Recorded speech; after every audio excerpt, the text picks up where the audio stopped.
Welcome to Create More Intimacy, a podcast for men. I'm Elisa Stoddard, and I help successful men stop chasing sex and start building real connection so they finally feel close, connected, and wanted again.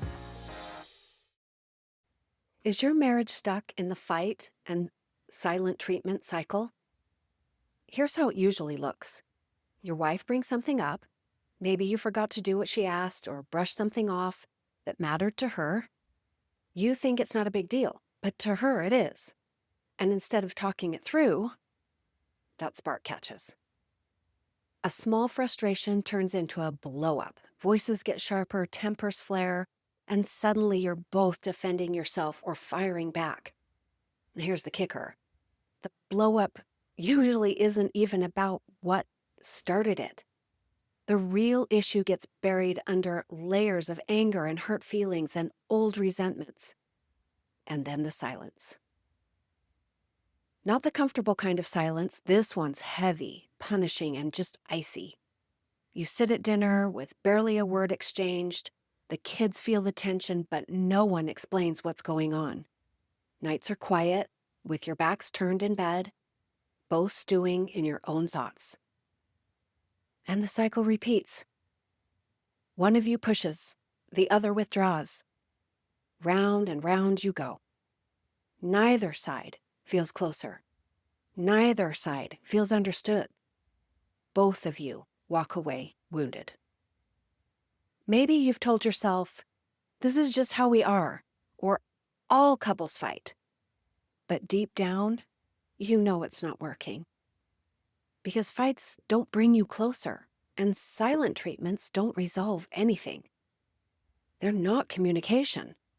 They're walls. And every time those walls go up, connection goes down. Emotional, physical, and sexual. Now, some of you listening grew up in homes where fights were loud and constant. You absorbed that chaos and carried it forward. Others grew up in homes where the opposite happened. Parents hid their arguments. On the surface, everything looked fine. But what kids see in those homes is someone quietly taking it until one day they've had enough and they leave.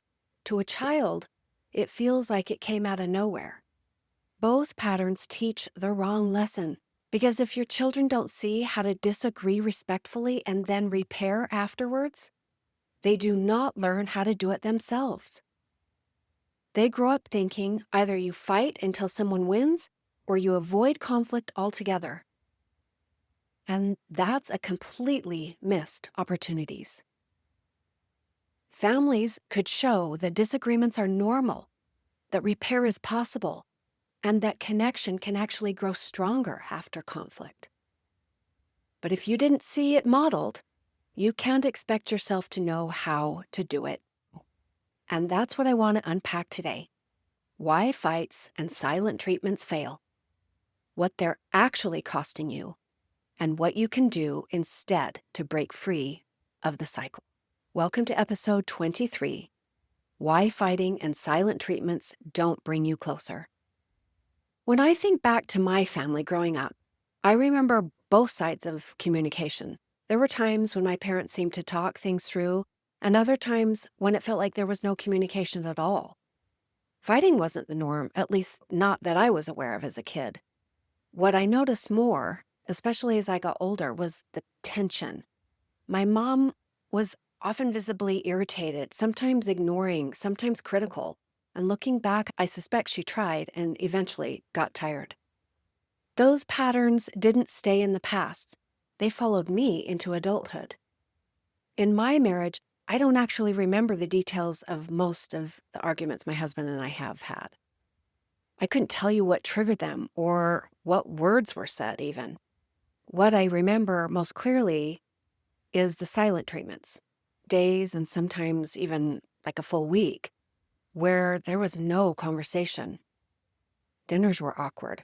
The air in our home was heavy, and I didn't know how to deal with it. So I did what I knew. I kept the family moving. I made meals. I kept routines going, and I carried on with life. On the outside, everything looked fine, but on the inside, I felt powerless and disconnected, and nothing ever truly got resolved. Here is what I have come to understand. Silent treatments are not communication. They're punishment. They send a message, you're not worthy of talking to. You don't matter enough to work this out with. That's why they cut so deep. It's not just the absence of words, it's that hidden message underneath. In fights, as destructive as they are, they carry their own hidden messages too. They often shout, if I can just win this, maybe I'll prove I matter. Maybe I'll finally be heard. Maybe I'll feel worthy. That's why winning becomes so important in conflict. It's not really about the issue at hand, it's about the message underneath, about your worth. And when neither person feels seen or valued, both will fight harder or retreat deeper into silence, just hoping to protect themselves. But here's the truth. Neither approach works. Winning does not create closeness, and silence does not create safety. Both leave you feeling further apart. I've also learned something else along the way. Sometimes what's needed isn't another defense or another round of pointing out your partner's flaws. Sometimes what's needed is openness, humility, the courage to admit your mistakes, even the ability to laugh at yourself. And I'll add this from my own experience. For years, I believed I had to be perfect. That belief did not come from the arguments themselves. It came from the social and religious norms I was raised with. And I thought being flawless, doing everything right, would somehow guarantee peace and approval. But all that striving for unrealistic outcomes only harmed both of us. And it kept me rigid, defensive, and always on edge. And it left no room for grace or humor. What finally helped was dropping how seriously I took myself. When I stopped needing to be flawless, when I could laugh at myself and admit my mistakes, the whole atmosphere shifted. The fights didn't feel so threatening. The silence didn't feel so heavy. And there was finally space for connection to grow. Let's talk about why fights and silent treatments never work. On the surface, they look like opposite strategies. Fighting is loud and emotional and in your face. Silent treatments are cold and quiet and withdrawn. But underneath, they're really two sides of the same coin. Both are ways of protecting yourself.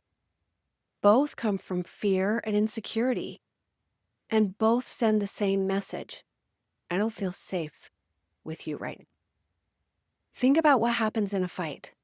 One person feels hurt or overlooked. They bring it up, but instead of listening, the other person gets defensive. Suddenly, it's no longer about solving the issue. It's about proving who's right. Voices rise. Words cut. The energy shifts from, we have a problem to solve, to, I have to win this. And the irony is, the original problem often gets completely lost.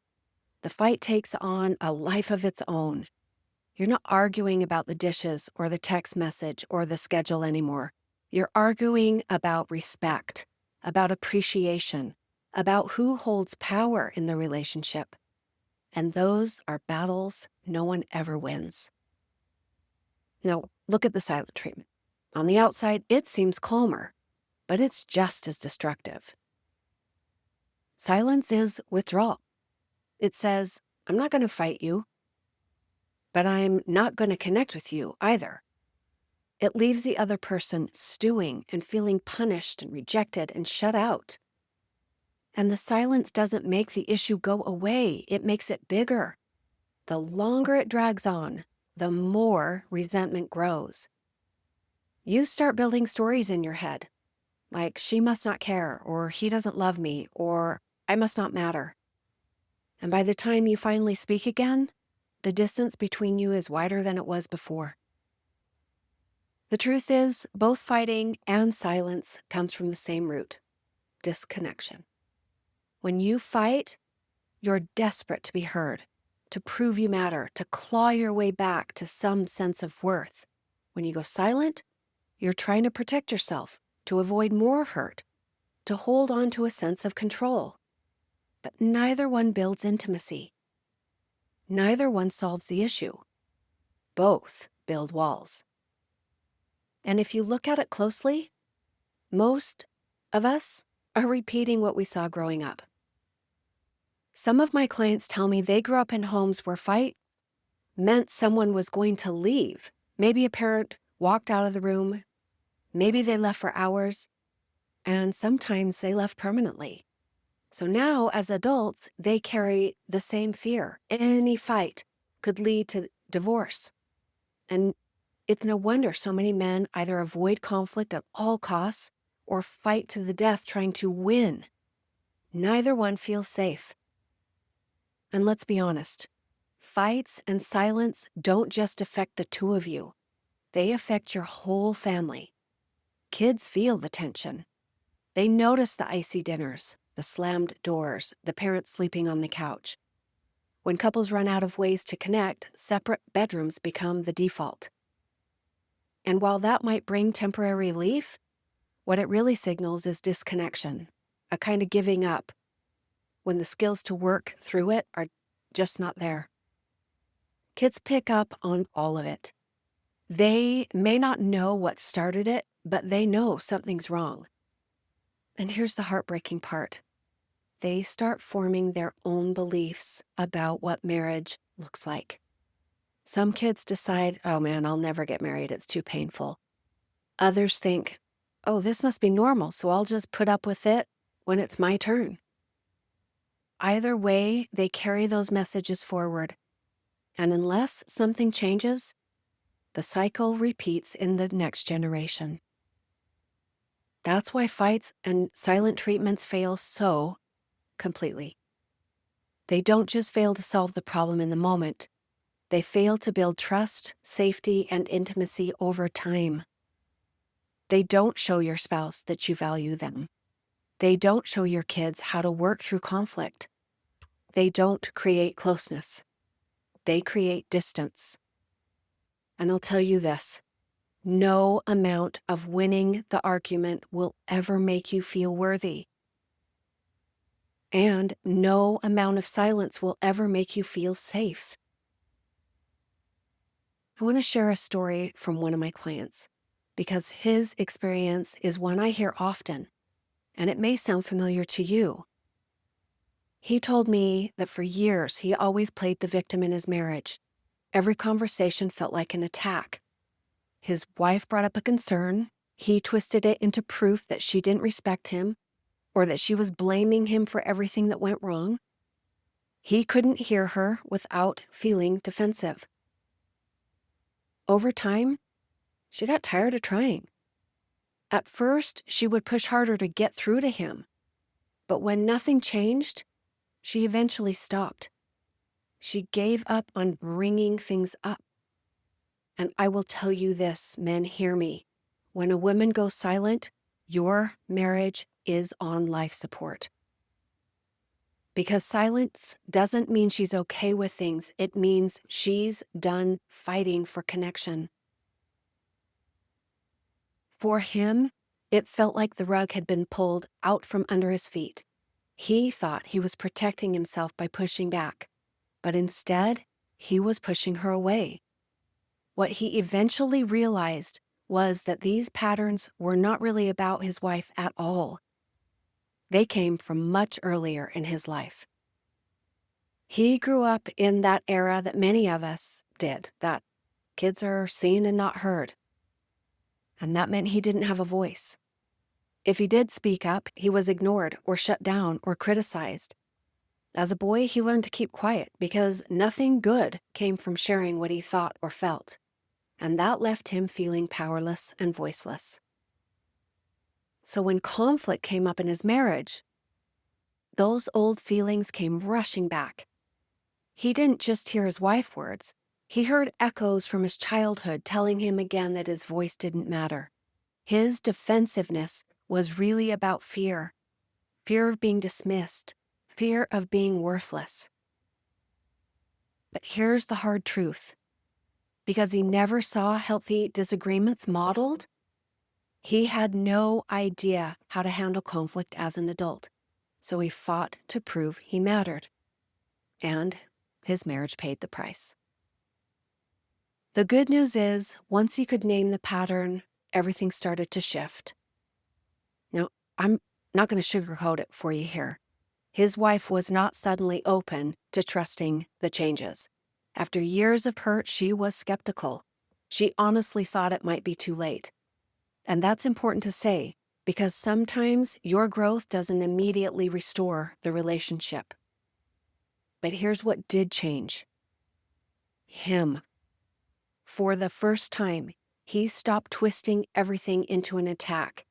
He stopped fighting to be the victim and started taking responsibility for how he showed up. He began listening, not to defend, but to understand. And even if his wife couldn't fully accept it yet, he knew the work he was doing mattered. Because here's the truth. When you work on yourself, when you stop letting old patterns run your life, you reclaim your sense of worth. You stop needing every conversation to prove that you matter.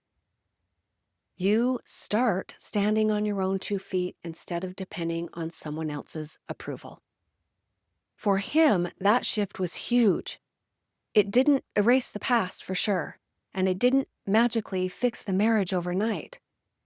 But it gave him something even more powerful: the ability to show up differently, to choose maturity instead of defensiveness, to choose listening instead of twisting, to choose growth even when it's hard. And that's the kind of change that lasts. So if fights and silent treatments don't work, what does? I want to be clear. I'm not saying you'll never disagree with your wife again. Disagreements are normal. In fact, they're necessary. 2 people living a full life together are bound to see things differently. The goal isn't to avoid conflict. The goal is to handle it in a way that creates connection instead of distance. Here are a few shifts I teach my clients. Things that sound simple but are deeply powerful when you actually practice them. 1. Stop taking offense at everything. One of the biggest traps I see men fall into is making every comment about their worth. Your wife says something about the dishes and you hear, "You're not a good husband." She points something out with the kids and you translate it to mean, "You're failing as a dad." When you hear her words through the filter of worth, everything stings. And when everything stings, you either fight back or shut down. What if, instead, you practiced not taking offense right away? What if you let her words be about the moment, not about your value as a man? When you stop making everything a personal attack, you open up space for real conversations. Number 2, admit your mistakes quickly. This is one of the most mature things you can do in a marriage. When you realized you dropped the ball, say it. "You're right, I forgot. I'll take care of that now." No defensiveness, no excuses, just owning it. I can't tell you how much trust this builds. Because what your wife really wants isn't perfection, it's honesty. She wants you to know she can count on you to be real, even when you mess up. 3, disagree without disconnecting.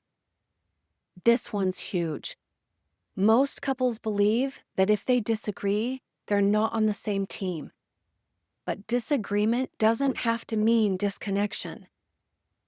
It sounds like this: "I see it differently, but I still care about what matters to you."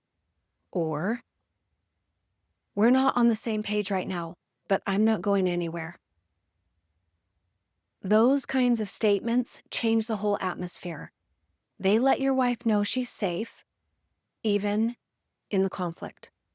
And that safety is what keeps intimacy alive. 4, use humor and humility. One of the most powerful ways to break tension is to laugh at yourself, not at her, at yourself. When you stop taking yourself so dang seriously, arguments will lose their bite. You can say, wow, I'm really worked up about this one, aren't I? Or, okay, I sound like a broken record right now. That kind of humility takes the air out of the fight.